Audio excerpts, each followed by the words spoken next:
Greg and Karen Miller have been married for 31 years, a marriage that has navigated addiction, relapse, and recovery. And I had to tell him at one point it was me or the pills, and he chose me. In 1997, Greg was hit by a drunk driver. His injuries led him to an addiction to Percocet. It got to the point where I was buying it off the street.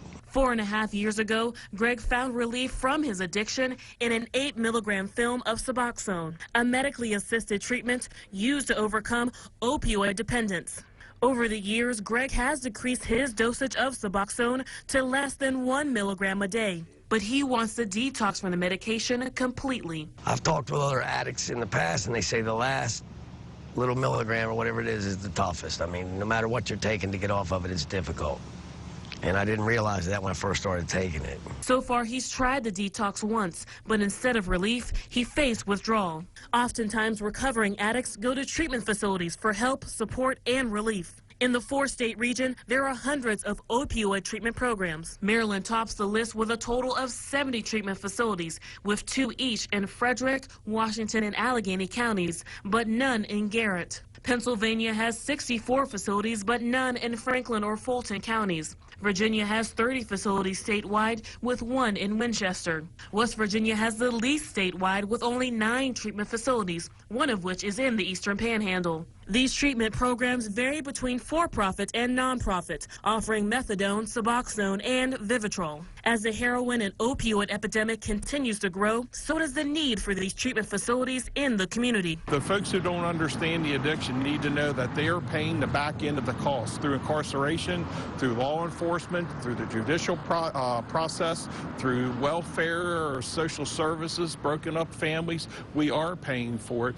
We need to meet this problem head on and alleviate those costs and make our community better. Many of these treatment facilities have helped addicts become productive members of society.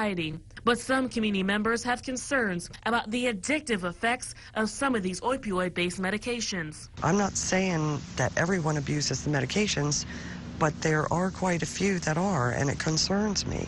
Along with being a supportive wife, Karen Miller is also a heroin awareness advocate. She believes there needs to be a set standard for these treatment programs, tracking an addict's progress. And start assessing people as they're going through the stages of their disease and the stages of their medications to make sure that they're not getting addicted to the methadone and the Suboxone. For healthcare providers at Phoenix of Health, treatment is based on meeting a patient wherever they are in their recovery journey.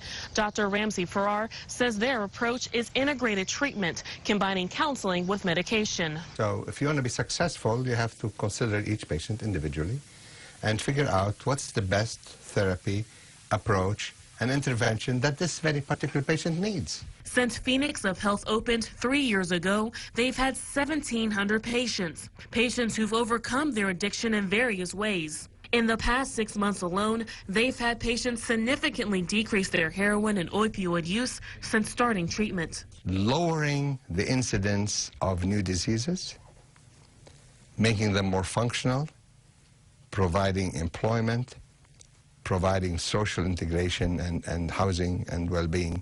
These are measures of success. But even with these measures of success, Dr. Farrar says it is possible for a recovering addict to spend the rest of their life on treatment medication. I can tell you we've had patients on 1 milligram of Suboxone for 3 years, and we couldn't get them off that 1 milligram. You may say, what a trivial dose, and does it really make a difference? To them it does.